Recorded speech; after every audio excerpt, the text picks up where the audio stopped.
1980 ಅಥವಾ 90ರ ದಶಕ. ಅಂದು ಮದುವೆ ಅಂದರೆ ಎರಡು ಜೀವಗಳ, ಎರಡು ಕುಟುಂಬಗಳ ಮಿಲನವಾಗಿತ್ತು. ಹುಡುಗನಿಗೆ ಒಳ್ಳೆಯ ಗುಣ ಇದೆಯಾ, ಕಷ್ಟಪಟ್ಟು ದುಡಿಯುವ ಹಠವಿದೆಯಾ, ಇಷ್ಟನ್ನು ಮಾತ್ರ ನೋಡಿ ಹೆಣ್ಣು ಕೊಡ್ತಾ ಇದ್ರು.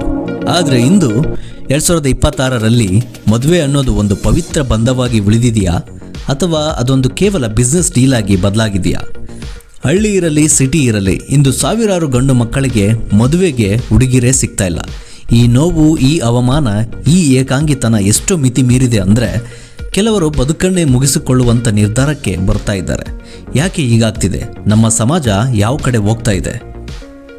ಸೈಕಾಲಜಿಯಲ್ಲಿ ಒಂದು ಪದವಿದೆ, ಹೈಪರ್ಗಮಿ ಅಂತೇಳಿ. ಅಂದರೆ ಹೆಣ್ಣು ಮಕ್ಕಳು ತಮಗಿಂತ ಆರ್ಥಿಕವಾಗಿ, ಸಾಮಾಜಿಕವಾಗಿ ಉನ್ನತ ಮಟ್ಟದಲ್ಲಿರುವ ಗಂಡನ್ನೇ ಹುಡುಕುವುದು. ಇದು ಪ್ರಕೃತಿಯ ಸಹಜ ನಿಯಮವೇ ಇರಬಹುದು. ಆದರೆ ಇಂದಿನ ಸೋಷಿಯಲ್ ಮೀಡಿಯಾ ಯುಗ ಈ ಆಸೆಯನ್ನು ದುರಾಸೆಯಾಗಿ ಬದಲಾಯಿಸಿದೆ. ಇಂದು ಹುಡುಗಿಯರು ಮತ್ತು ಅವರ ಪೋಷಕರ ನಿರೀಕ್ಷೆಗಳು ಗಗನ ಮುಟ್ಟಿವೆ. ಸ್ವಂತ ಮನೆ ಇರಬೇಕು, IT ಕಂಪನಿ ಕೆಲಸ ಇರಬೇಕು, ಅಥವಾ ಬೆಂಗಳೂರಿನಲ್ಲಿ ಸೆಟಲ್ ಆಗಿರಬೇಕು. ಹಳ್ಳಿಯಲ್ಲಿ ಕೋಟಿ ಆಸ್ತಿ ಇದ್ದರೂ ವ್ಯವಸಾಯ ಮಾಡುವ ಗಂಡು ಬೇಡ ಎನ್ನುವ ಮಾನಸಿಕತೆ ಬೆಳೆದಿದೆ. ಕ್ಯಾರೆಕ್ಟರ್ ಅನ್ನೋದು ಕೇವಲ ಮಾತಿಗೆ ಮಾತ್ರ ಸೀಮಿತವಾಗಿದೆ. ಬ್ಯಾಂಕ್ ಬ್ಯಾಲೆನ್ಸ್ ಮಾತ್ರ ಮದುವೆಗೆ ಅರ್ಹತೆಯಾಗಿದೆ. ಹಾಗಾದರೆ ಇಷ್ಟೆಲ್ಲ ನಿರೀಕ್ಷೆ ಇಟ್ಟುಕೊಂಡು ಐಷಾರಾಮಿ ಜೀವನ ನೋಡಿ ಆಗುವ ಮದುವೆಗಳು ಸುಖವಾಗಿದ್ದಾವ? ಅಂಕಿಅಂಶಗಳನ್ನು ನೋಡಿ. ಇಂದು ಭಾರತದಲ್ಲಿ ವಿಶೇಷವಾಗಿ ನಗರ ಪ್ರದೇಶಗಳಲ್ಲಿ ವಿಚ್ಛೇದನ ಅಂದರೆ ಡಿವೋರ್ಸ್ ಮತ್ತು ಬ್ರೇಕಪ್ಗಳ ಸಂಖ್ಯೆ 100% ಹೆಚ್ಚಾಗಿದೆ. ಯಾಕೆ? ಯಾವ ಮದುವೆ ಕೇವಲ ಹಣ ಮತ್ತು ಐಷಾರಾಮಿ ಎಂಬ ಬಾಹ್ಯ ಸಂಗತಿಗಳ ಮೇಲೆ ನಿಂತಿರುತ್ತದೆಯೋ ಅಲ್ಲಿ ಸಣ್ಣದೊಂದು ಆರ್ಥಿಕ ಏರುಪೇರಾದರೂ ಇಡೀ ಸಂಸಾರ ಕುಸಿದು ಬೀಳುತ್ತದೆ.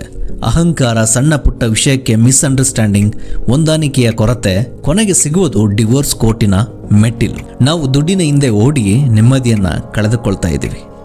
ನಮ್ಮ ಸನಾತನ ಸಂಸ್ಕೃತಿ ಮತ್ತು ಆಧ್ಯಾತ್ಮ ನಮಗೆ ಏನು ಕಲಿಸಿಕೊಡುತ್ತದೆ ಅಂದರೆ ಜೀವನದ ಪರಮ ಗುರಿ ಆಡಂಬರವಲ್ಲ, ಅದು ತೃಪ್ತಿ.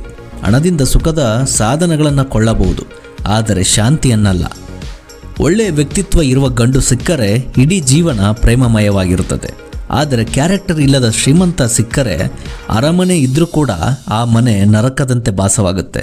ಪ್ರೀತಿ, ನಂಬಿಕೆ, ಗೌರವ ಇಲ್ಲದ ಜಾಗದಲ್ಲಿ ಎಷ್ಟು ಕೋಟಿ ಹಣ ಇದ್ದರೇನು ಬಂತು? ಇಂದು ಜನ ಭ್ರಮೆಯ ಬೆನ್ನಟ್ಟಿ ಹೋಗುತ್ತಿದ್ದಾರೆ. ಆದರೆ ಕೊನೆಯಲ್ಲಿ ಅವರು ಹುಡುಕುವುದು ಅದೇ ಶಾಂತಿಯನ್ನು. ಇಲ್ಲಿ ಎರಡು ಕಡೆಯ ಬದಲಾವಣೆ ಬರಬೇಕಿದೆ. ಮೊದಲನೇದಾಗಿ ಪೋಷಕರಿಗೆ, ನಿಮ್ಮ ಮಗಳಿಗೆ ಐಷಾರಾಮಿ ರಾಜಕುಮಾರನನ್ನು ಹುಡುಕುವ ಬರದಲ್ಲಿ ಅವಳ ಕಣ್ಣೀರನ್ನು ಒರೆಸುವ ಒಬ್ಬ ಪ್ರಾಮಾಣಿಕ ಕೈಯನ್ನು ಕಳೆದುಕೊಳ್ಳಬೇಡಿ. ಹಣ ಇಂದು ಬರಬಹುದು, ನಾಳೆ ಹೋಗ್ಬೋದು, ಆದರೆ ಗಂಡನ ಗುಣ ಶಾಶ್ವತ. ಎರಡನೇದಾಗಿ ಯುವಕರಿಗೆ, ಮದುವೆ ಆಗಿಲ್ಲ ಅಂತ ಹೇಳಿ, ಹುಡುಗಿ ಸಿಕ್ಕಿಲ್ಲ ಅಂತ ಹೇಳಿ, ಅಥವಾ ಹುಡುಗಿ ಒಪ್ಪಿಲ್ಲ ಅಂತ ಹೇಳಿ ಆತ್ಮಹತ್ಯೆ, ಸೂಸೈಡ್ ಅಂತ ನಿರ್ಧಾರನ ತೆಗೆದುಕೊಳ್ಳಕ್ಕೆ ಹೋಗಬೇಡಿ. ನಿಮ್ಮ ಜೀವ ಕೇವಲ ಒಂದು ಮದುವೆಗೆ ಸೀಮಿತವಾಗಿಲ್ಲ. ನಿಮ್ಮ ಎತ್ತವರಿಗೆ, ನಿಮ್ಮ ನಂಬಿದವರಿಗೆ, ನಿಮ್ಮ ಪ್ರೀತಿಸುವಂಥ ಕೇವಲ ದುಡ್ಡಿನಿಂದ ಅಳೆಯಂಥ ಈ ಸಮಾಜದಲ್ಲಿ ನಿಮ್ಮ ಪ್ರಾಣ ಕೊಡೋದ್ರಲ್ಲಿ ಯಾವುದೇ ಅರ್ಥ ಇಲ್ಲ. ಆಧ್ಯಾತ್ಮಿಕವಾಗಿ, ಮಾನಸಿಕವಾಗಿ ನಿಮ್ಮನ್ನು ನೀವೇ ಗಟ್ಟಿ ಮಾಡ್ಕೊಳ್ಳಿ. Be strong. ನಿಮ್ಮ ಕೆಲಸ ನೀವು ಮಾಡಿ, ನಿಮ್ಮ ಕರ್ತವ್ಯ ನೀವು ಮಾಡಿ. ಪ್ರಕೃತಿ ನಿಮಗಾಗಿ ಒಳ್ಳೆಯದನ್ನು ಕಾಯ್ದಿರಿಸಿದೆ. ಜಸ್ಟ್ ನೀವು ವೆಯ್ಟ್ ಮಾಡಬೇಕು ಆ ದಿನ ಬರೋದಕ್ಕೋಸ್ಕರ. ಬದಲಾವಣೆ ನಮ್ಮಿಂದಲೇ ಶುರುವಾಗಬೇಕು. ಆಡಂಬರ ಬದುಕಿಗಿಂತ ಆಂತರಿಕ ಗುಣಗಳ ಬದುಕು ಶ್ರೇಷ್ಠ ಅಂತ ನಾವೆಂದು ಅರ್ಥಕೊಳ್ತೀವೋ ಅಂದೇ ಆ ಸಮಾಜಕ್ಕೆ ಮುಕ್ತಿ. ಶ್ರೀಮಂತಿಕೆಯ ಮುಖವಾಡ ಬೇಕೋ ಅಥವಾ ನೆಮ್ಮದಿಯ ಜೀವನ ಬೇಕೋ ನೀವೇ ಯೋಚನೆ ಮಾಡಿ. ಈ ವಿಡಿಯೋ ಸಮಾಜದ ಕಣ್ಣು ತೆರೆಸಬೇಕಂತ ಅನಿಸಿದರೆ ಎಲ್ರಿಗೂ ಶೇರ್ ಮಾಡಿ. ಧನ್ಯವಾದಗಳು. ಮತ್ತೊಂದು ವಿಡಿಯೋದಲ್ಲಿ ಭೇಟಿಯಾಗೋಣ. Thank you for watching. See you all in the next video.